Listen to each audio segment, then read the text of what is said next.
Ya comenzó la temporada de lluvias, esperemos que no fallen para que no haya pérdidas en nuestros cultivos.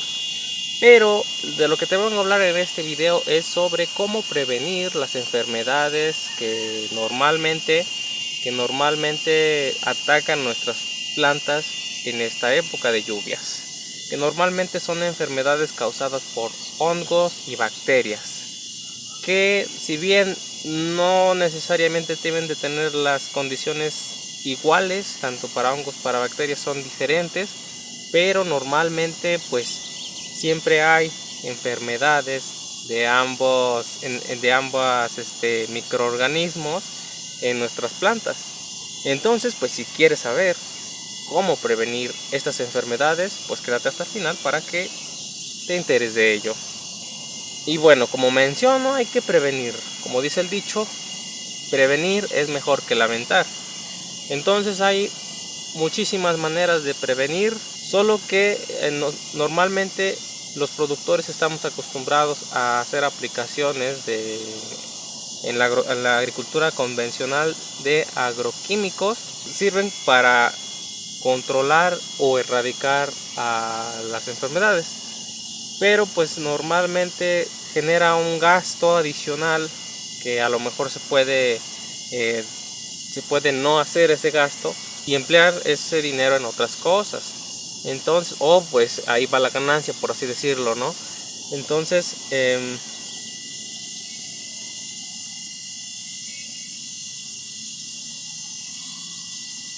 implementar maneras de prevención es fácil.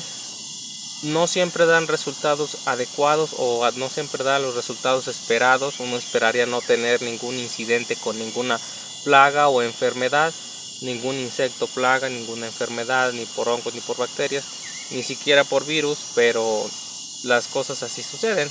Pasa porque pues en sí es natural todo este proceso. Los microorganismos, tanto benéficos como patógenos que atacan a las plantas, siempre van a estar en el ambiente. Y estas condiciones agroclimáticas o climáticas y ya en el campo logran detonar a estos microorganismos. Entonces pues empiezan a reproducir, empiezan a invadir nuestra planta, los tejidos de la planta, los tallos, las hojas, los frutos, las flores, las raíces. Ahorita en estos tiempos hay mucho problema radicular en las raíces por pudriciones, por etcétera, etcétera. Y todas estas son causadas por hongos y bacterias. El detalle es que nosotros podemos prevenirlo con manejo, con fertilización, con algunas aplicaciones a lo mejor preventivas, pero pues ya no voy a decir nada más. Vamos directo a las prevenciones. De las primeras cosas que podemos hacer para prevenir que nuestras plantas no sufran un ataque de hongos o bacterias fitopatógenas es la fertilización. En el caso de que tengas un cultivo convencional, tienes que hacer aplicaciones de algunos elementos o nutrimentos que ayuden a la planta a mantenerse fuerte, a tener unas buenas defensas, por así decirlo, que las paredes celulares se endurezcan, los tallos, todos los tejidos estén rígidos, duros, para que a las enfermedades les resulte difícil pues adherirse a ellas y reproducirse en ellas, ¿no? Tales elementos, tales nutrimentos son algunos como por ejemplo el calcio, que de ahí pues no podemos decir aplícalo tal día o aplícalo en tal fecha, porque este elemento va de cajón en la nutrición de tu cultivo. Lo único que debes de hacer es balancearlo y que no tengas deficiencias de calcio. Por ahí podemos investigar algunas formas de notar las deficiencias de calcio en tus plantas, pero pues sí te puedo decir que balancees y que apliques una buena cantidad. No te excedas tampoco, porque de todos modos, aunque te excedas aplicando calcio, no lo va a absorber la planta, solamente se va a quedar por ahí. Y también el calcio en grandes cantidades puede pues ser perjudicial para tus plantas. En esta época de lluvias, normalmente en los terrenos que tienen desnivel, sufren una descompensación de calcio porque se lixivia con la lluvia. ¿Okay? Entonces hay que aplicarlo. Se puede aplicar vía foliar o vía riego, vía suelo. Hay algunos inclusive fertilizantes granulados. Pero así está la cosa. Tenemos que balancearlo y que no haya deficiencias de calcio. Otro elemento que puedes aplicar sería el silicio. El silicio últimamente ha cobrado importancia en nuestros cultivos, se ha estado mencionando bastante porque sí ayuda de manera significativa a nuestras plantas, tanto como bioestimulante para que produzcan más y tanto como para inducir resistencia a las plantas, una resistencia natural, porque este elemento lo que hace es darle una señal a la planta para que se proteja, para que engruese sus paredes celulares, los tejidos, las hojas más cerosas para que no se peguen las enfermedades, una cosa así, ¿no? Les va a costar más trabajo tanto a plagas como enfermedades entrarle a la planta. Este elemento, debemos aplicarlo siempre, pero periódicamente, o sea, aplicarlo a lo mejor cada 15, 20 días para que sirva como estimulante y también sirva como una forma de prevenir todo este rollo de las plagas y de las enfermedades. Ya por ahí en un video aparte dijimos que aplicando caldo ceniza o aplicando lejía de ceniza te puede ayudar, porque la ceniza trae mucho silicio y al darle este proceso de la elaboración del caldo ceniza, pues se libera ese silicio. En el caso de la lejía igual, por la oxigenación y el contacto con el agua se libera también el silicio. Y pues comercialmente también hay muchos productos que ya contienen silicio, ¿ok? Entonces esa es otra cosa. Otra medida que puedes implementar en tus cultivos es no aplicar tanto nitrógeno. Normalmente los productores estamos acostumbrados, o estábamos acostumbrados, la mayoría todavía lo sigue haciendo, aplicar muchísimo nitrógeno. Normalmente en el cultivo de maíz lo necesita, pero también hay veces que se pasan en la dosis. En otras plantas también podemos tener un excedente de nitrógeno, y lo cual no hace daño significativamente a la planta en cuestión de que pues ese exceso la vaya a quemar o así, a menos de que apliques demasiado. Lo que hace es que si tienes mucho nitrógeno en la planta, sea como sea, lo va a absorber y se va a tiernar, se va a inducir en un crecimiento vegetativo donde pues va a echar brotes a lo canijo, muchísimos brotes, pero no van a estar fuertes, no van a estar vigorosos, sino que van a estar más cristalinos, más tiernos, más indefensos a plagas y enfermedades. Entonces esa es una cuestión. Además, con las lluvias, ya que pues la lluvia al caer trae encapsuladas moléculas de nitrógeno que posteriormente se pueden mediante reacciones químicas y pues el proceso de los microorganismos también, pues lo incorporan al suelo y se lo dan a la planta para que lo consuma. Entonces ya de por sí el agua de lluvias trae mucho nitrógeno, no vamos a aplicar tanto. En el caso de los invernaderos y otros terrenos donde esté tapado, pues podríamos decir que es algo similar, porque de todos modos si estamos regando con agua de lluvia va a llevar algo de nitrógeno. Entonces debemos de no aplicar demasiado nitrógeno. ¿Qué más podemos hacer para prevenir enfermedades en nuestros cultivos? Mantener los surcos limpios de malezas, limpios de malas hierbas o limpios de plantas arbences, que es lo mismo básicamente. Son plantas que no queremos en nuestro cultivo porque le va a hacer una competencia en cuanto a nutrimentos. Le va a robar nutrientes, por así decirlo, y también puede ser inoculante de plagas y enfermedades, porque hay veces que hay más humedad donde hay más plantas, se seca menos rápido pues.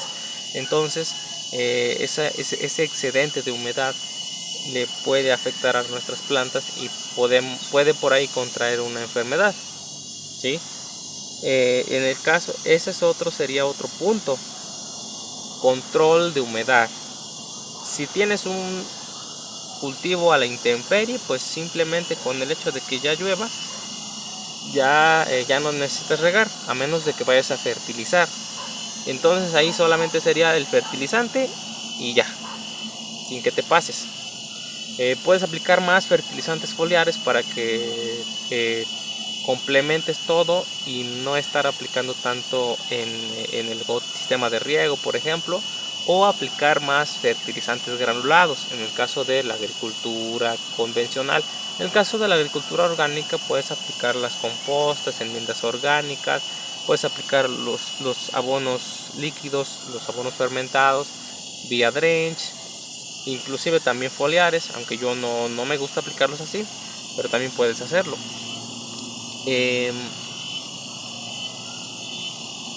Pero también ahí tenemos que checar bien, por ejemplo, que no se aguade el terreno por tanta humedad, que no se encharque, que no se haga muy lodoso. Tenemos que buscarle la salida a el agua que está emposada o así.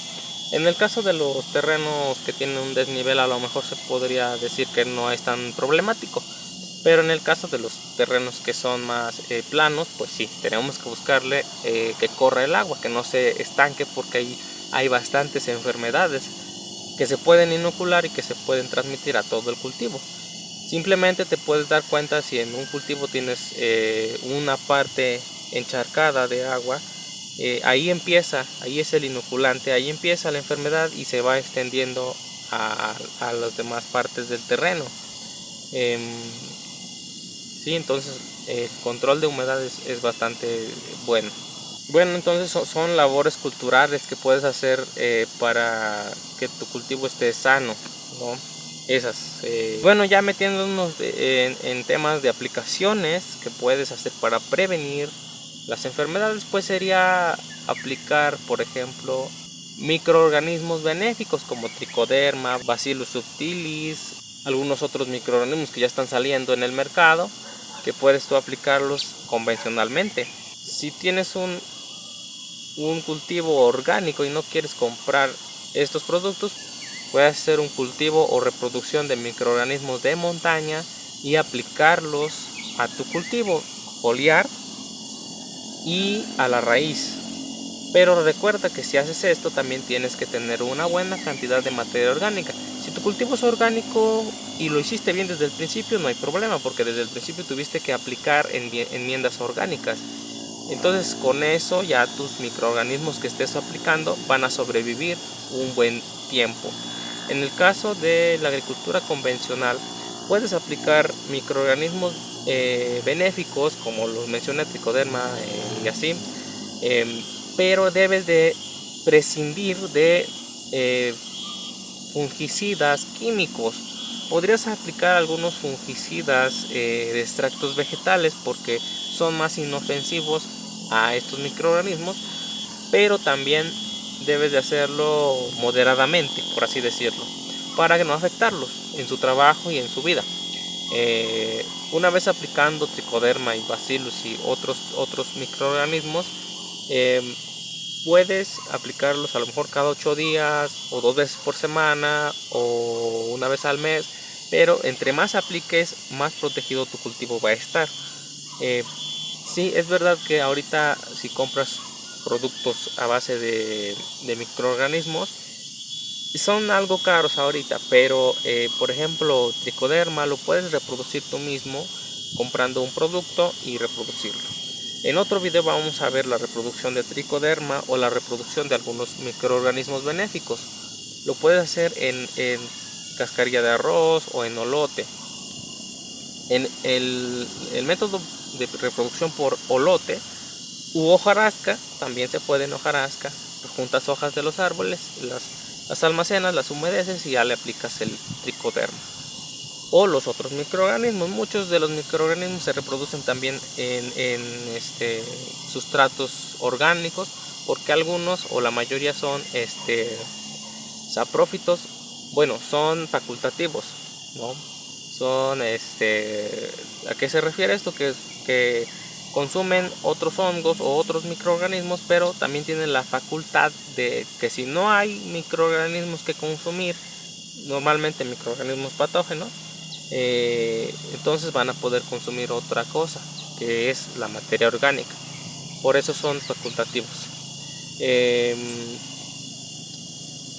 Entonces puedes hacer eso, reproducirlos. No vamos a entrar mucho en ese tema porque vamos a hacer un video aparte. Bueno, entonces ya tienes tu reproducción de microorganismos, tienes que hacerlo líquido para poder aplicarlo al suelo.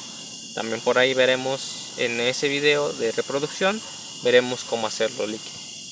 Y entonces baja el costo, porque tú a lo mejor compras un producto de, a lo mejor hablando de unos 600 pesos mexicanos, hablando de unos $30, puedes de ahí partir para hacer varias dosis. Si 1 litro, por ejemplo, de tricoderma, la dosis viene de 1 litro por hectárea, con la reproducción de este mismo puedes a lo mejor aplicarlo o dar varias aplicaciones. Por eso te mencionaba que es mejor aplicar 1 o 2 veces por semana para prevenir y darle control adecuado a tus cultivos. Bueno, esa es otra, ¿no? Hacer aplicaciones de microorganismos. Y pues también, como mencionaba, puedes aplicar fungicidas de origen vegetal, extractos vegetales como la canela, como el neem, que también ayuda, es insecticida, pero también ayuda con las enfermedades. Extractos de ajo, algunas otras plantas que son que tienen propiedades fungicidas o bactericidas, puedes hacer la aplicación de estas. Normalmente te funciona cuando, como menciono, es preventivo más que cuando es curativo, porque pues simplemente hay muy pocos microorganismos, muy pocos focos de infección en tus plantas, y entonces ahí puedes ir controlándolo. Cuando ya tienes una enfermedad desarrollada es más difícil, aunque también se puede. Por ejemplo, el extracto de gobernadora es muy bueno, porque normalmente son moléculas que ya traen las propiedades fungicidas o bactericidas, y si agarran una bacteria o si agarran un hongo, lo van a desvivir, ¿no? Entonces se podría decir que son productos de contacto. Entonces, por eso es que cuando tienes una enfermedad ya desarrollada es difícil que te ayude te puede ayudar a controlarla, pero que te ayude a erradicarla o a bajar su población a un 10%, o sea, bajar del 100% a 10, sería difícil, porque como son de contacto solamente van a hacer efecto donde agarre las enfermedades, ¿no? Tienes que hacer una cobertura bien de tus plantas, sí, a la hora de aplicarlo, pero por ejemplo hay fungicidas sistémicos que los aplicas y se mueven vía xilema y floema a toda la planta, y hacen un control mucho mejor. Obviamente hablando de cultivos convencionales, cultivos orgánicos no entran aquí, pero tienes un arsenal de armas que puedes utilizar para el control de estas enfermedades antes de poder llegar a los insecticidas químicos, en el caso de la agricultura convencional. En el caso de la agricultura orgánica, la verdad es que tendrías que ingeniártelas para que desde el principio aplicar todos estos puntos que te estoy mencionando, para que no tengas que depender de nada. Realmente en la naturaleza se podría ver que si tienes un equilibrio en todo el ecosistema, pues no vas a tener pérdidas significativas. Solamente, pues obviamente hay enfermedades en los bosques, hay plagas en los bosques, pero como todo está en equilibrio no hay problema, ¿sí? En el caso de las plagas, si tienes una plaga, hay un depredador que se está comiendo esa plaga. Pero en el bosque, en los ecosistemas que no hay un desequilibrio, esas plagas se mantienen a raya, esas enfermedades se mantienen a raya. En el caso de los cultivos debería de ser algo similar, solamente que como hay muchos monocultivos, no hay un equilibrio realmente, sino que hay una sola planta en una hectárea. Bueno, un solo tipo de planta, ¿no? Hay miles de plantas, pero de un solo tipo. Miles de plantas, pero de una sola especie. Entonces, no podemos hablar de que hay un equilibrio si solamente hay una especie en toda una hectárea o más. Pero también pues no podemos hacer esa transición tan rápido de hacer por ejemplo cultivos en franjas, asociaciones de cultivos, que de hecho yo la verdad me inclinaría más por los cultivos en franjas, porque para mí sería más fácil el cosecharlos. Si vas a meter una cosechadora, si vas a meter un tractor para cosechar, o simplemente para cosechar primero uno y después el otro, es más fácil en franjas que la asociación de cultivos. Pero eso ya lo veremos también en otro video. Espero que les haya servido estos tips. Si me faltó por ahí alguno, coméntenmelo. Si tienen alguna pregunta también coméntenla. Y pues los leo en los comentarios. Denle like, suscríbanse. Nos vemos en un próximo video. Adiós.